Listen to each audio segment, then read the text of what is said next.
Buenos días.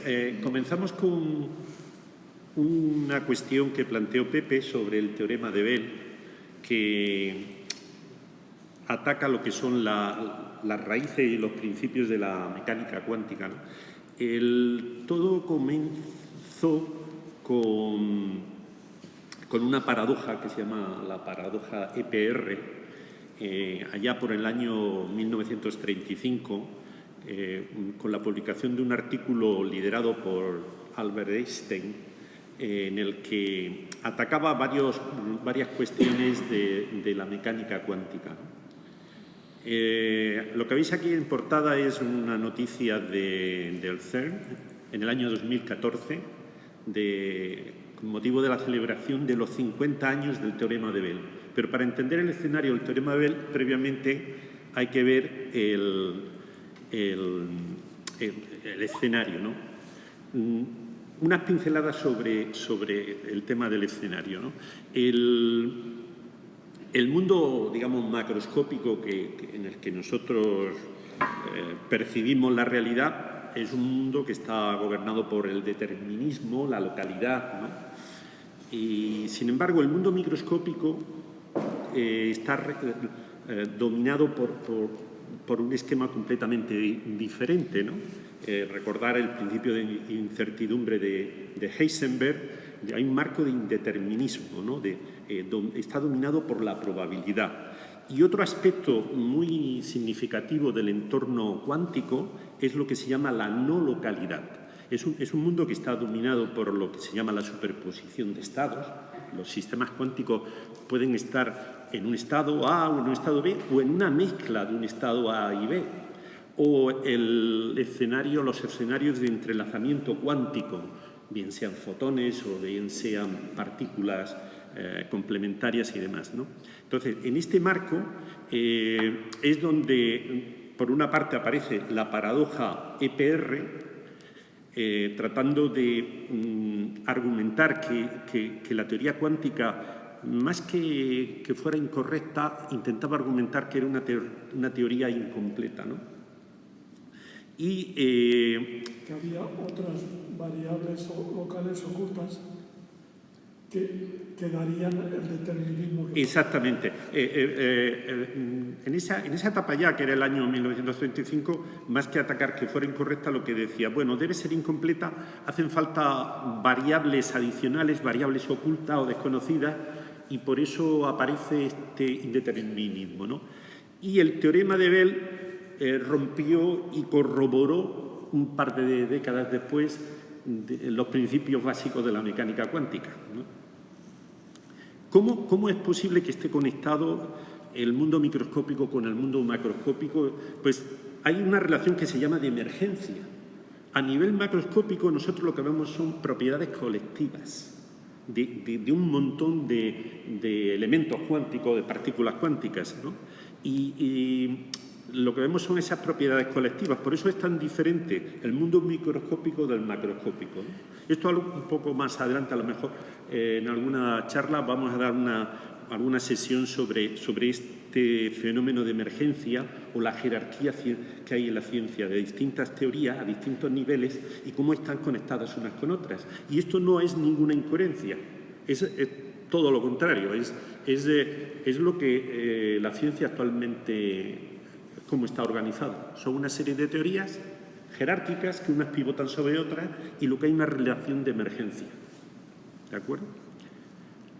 La paradoja EPR es de un artículo liderado por Albert Einstein, Podolsky y Rosen, del año 1935, fue como unos 10 años posteriores al nacimiento de las teorías cuánticas, ¿no? Lideradas por Schrödinger, Heisenberg, Pauli, digamos, Bohr, digamos, un conjunto de científicos de mucho prestigio y con mucha solidez, y después de intentar aplicar todas esas teorías para explicar todo el entorno experimental que había en aquella época, ¿no?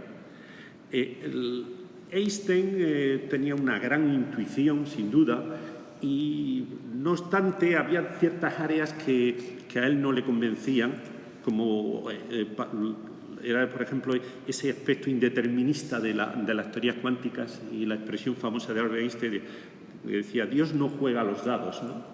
Refiriéndose a que él creía que incluso el mundo microscópico no podía ser indeterminista, ¿no? El otro aspecto es la no localidad, ¿no? En ese artículo de la paradoja EPR argumentaban que el hecho de que un par de partículas pudieran estar entrelazadas y que ese nivel de entrelazamiento de sus funciones de onda pudiera producirse con muchos kilómetros de diferencia, el acto de lo que se llama el colapso de la función de onda violaría el principio de la velocidad límite cósmica, de la velocidad c, ¿no? Entonces, todo este artículo, muy bien, evidentemente, con los autores que había respaldando detrás, con una gran argumentación teórica y matemática, ¿no? Planteaba que la mecánica cuántica tenía que ser una teoría incompleta y que toda esta fenomenología indeterminista venía posiblemente derivada de que había variables locales desconocidas u ocultas que no se medían, que no se contemplaban. Y en su intuición o en su argumentación era tratando de defender que este mundo microscópico debería ser determinista y local, ¿no? En 1964 aparece un teorema, incluso a nivel de teorema, porque todas las matemáticas, el cuerpo matemático que tiene la mecánica cuántica es muy, muy sólido, ya desde... No se actualiza la pantalla, ¿eh? No, esta no. Pedí que era la tuya. No, es que me he despistado. No, yo también le he podido dando y no le he dado. Aparece un teorema de matemática física muy bien construido sobre todas las matemáticas que se utilizan, que son espacios de Hilbert, son con teoría de probabilidad, con teoría de operadores cuánticos, conmutadores y a nivel matemático, Bell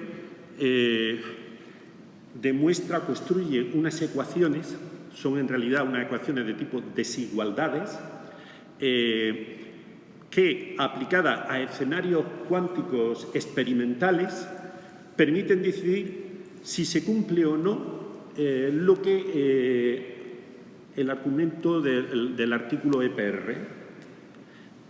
De hecho, estas ecuaciones tendrían dos posibilidades. Primera, no se cumplen y se violan las desigualdades. Eso implica que rige lo que dice la mecánica cuántica, indeterminismo y no localidad. O B, o segunda opción, si se cumplen esas desigualdades, implica que rige el determinismo y la localidad y hay en realidad un escenario de variables locales ocultas o desconocidas, lo que argumentaba la paradoja EPR. Pues bien, con ese conjunto de ecuaciones muy sólidas matemáticas de marco cuántico, todos los experimentos que se realizaron y se han realizado a fecha de hoy, a partir de que comienzan los primeros experimentos, se realizaron allá por el año 1970, se hicieron experimentos con fotones, se hicieron experimentos con desintegración de piones en electrones y positrones, todos han concluido que se cumple la primera hipótesis, o sea, que no se cumplen y violan las desigualdades, lo cual implica que la mecánica cuántica está regida por el indeterminismo y la no localidad. Y, de hecho, todas esas teorías alternativas que había a la mecánica cuántica de variables ocultas desaparecieron del tablero. Pues, ese teorema, entonces, lo que maneja son una serie de probabilidades en las medidas que hacen los hipotéticos medidores, ¿no? Cada Correcto. uno mide a su manera, con un ángulo y tal. Entonces, Son una aplicación muy sistemática. Se suele jugar mucho con la teoría cuántica del spin y del momento angular, que son unos parámetros que están cuantizados, y son experimentos en los cuales, como veis, que hay aquí un ejemplo, en el cual el escenario es un pión que se desintegra en un electrón y un positrón, que están entrelazados. Este pión emite, por conservación también del momento lineal, pues emite en una dirección un electrón y en otra dirección un positrón.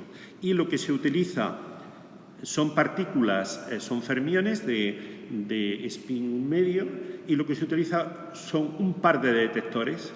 Y jugando con el ángulo que tienen estos detectores, la proyección del spin en la medida, se construyen estas ecuaciones, ¿no?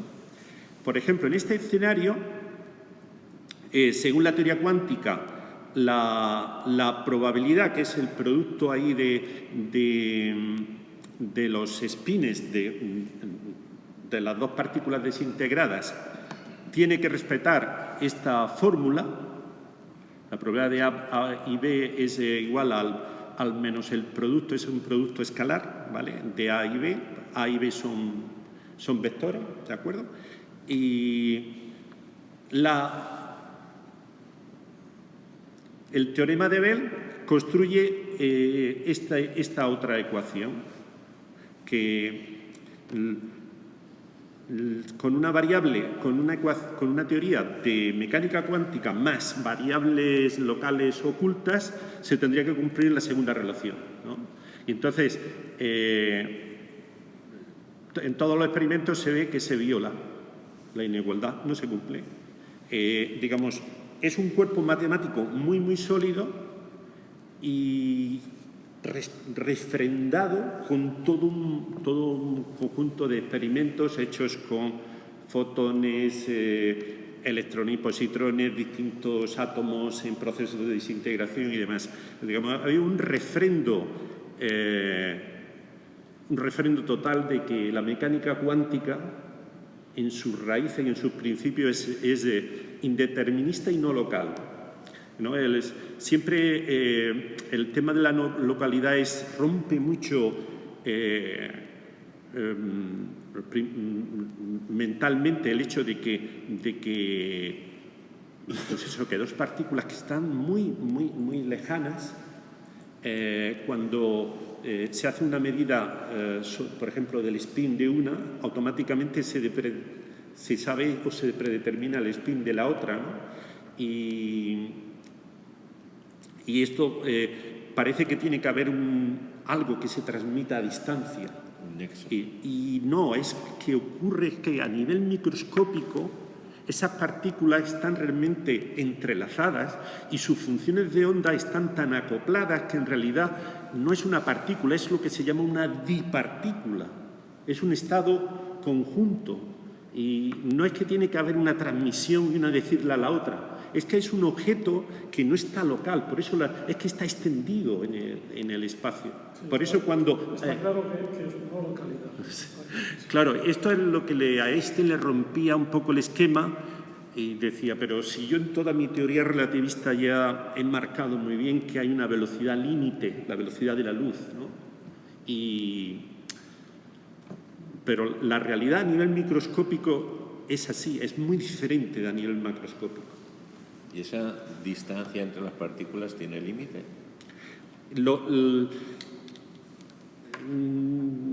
Podría, o en principio casi no. ¿Por qué? Por los últimos experimentos, leí hace poco, hace unas semanas, unos experimentos de encriptación de claves utilizando un microsatélite, y se hicieron unas pruebas entre Pekín, en China, y una ciudad en Sudáfrica, y estábamos hablando de miles de kilómetros, con una técnica de distribución de claves basada en en estos principios, en que en realidad tienes un par de partículas entrelazadas con una gran distancia entre ellas. Y el principio de la encriptación cuántica lo que utiliza es que si alguien se atreve a intentar capturar esa clave, tiene que aceptar y medir en el sistema, y eso se detecta. Bien, pues estos comentarios sobre lo que era el teorema de Bell. Eso hasta donde se puede entender, porque el fondo es imposible de entender. Es imposible entenderlo. Es que va... Intentando toda su vida buscar la teoría del todo. Os sabéis que ha habido mucha polémica con lo del gato de Schrödinger, ¿no? Que si vivo, que si muerto. Einstein aceptaba al final que Bohr tenía bastante razón, vía el conjunto experimental que era brutal, tanto en el marco de teoría de física atómica, de física nuclear, el cuerpo era brutal. Su intuición al principio, en aquella etapa, le llevaba a pensar que no podía ser la realidad así, ¿no? Pero yo creo que se fue bastante convencido, ¿no? Que se quedó bastante convencido, aunque iba contra su intuición. Yo diría que se fue un poco mosqueado, ¿no? Sí. Le pasó igual algo con la expansión. Lo admito, pero esto no me... ¿Sabéis que le pasó igual con el tema de la expansión del universo, ¿no? Sus ecuaciones concluían que las ecuaciones de la relatividad general aplicadas a un marco cosmológico concluían que o el universo se estaba expandiendo o se estaba contrayendo, pero no como él pensaba, que tenía que ser estático, y él introdujo en las ecuaciones un poco forzado la constante cosmológica, que después se ha seguido utilizando para otros temas. Y lo mismo, él tenía ahí una intuición, y su intuición en general era magnífica. De hecho, él fue uno de los artífices del arranque en 1905 de la teoría cuántica, con todo lo que era la energía asociada al fotón y el experimento, ¿no?, de fotoeléctrico y tal. Pero su intuición, pues en determinada etapa le guiaba en otra dirección, ¿no? Y al final, pero yo creo que aceptó que la mecánica cuántica era una teoría muy sólida. Feynman también tenía muy buena intuición, ¿no? Y su esquema de los recorridos llega a unas conclusiones que parecen de cachondeo, ¿no? El tema de la doble rendija, pues hay un electrón que va para allá, da la vuelta al universo, vuelve tal y pasa. Es un posible recorrido. La no localidad, el tema es que, claro, pensamos en un fotón y lo mismo, el experimento de doble rendija dice, bueno, o pasa por aquí o pasa por acá. Bueno, o no, según la mecánica cuántica, está pasando de una forma distribuida, no local, por ambas, y interfiere consigo mismo. Pero Feynman, como de los caminos, va más allá. Dice. Sí. Puede irse al punto fijo y volver, Eso se utiliza sobre Feynman. Toda la teoría electrodinámica cuántica pivota todo el tema de... El caso es que funciona, aunque no sé. Pasamos, si queréis, a... Sí, pero mientras lo pones...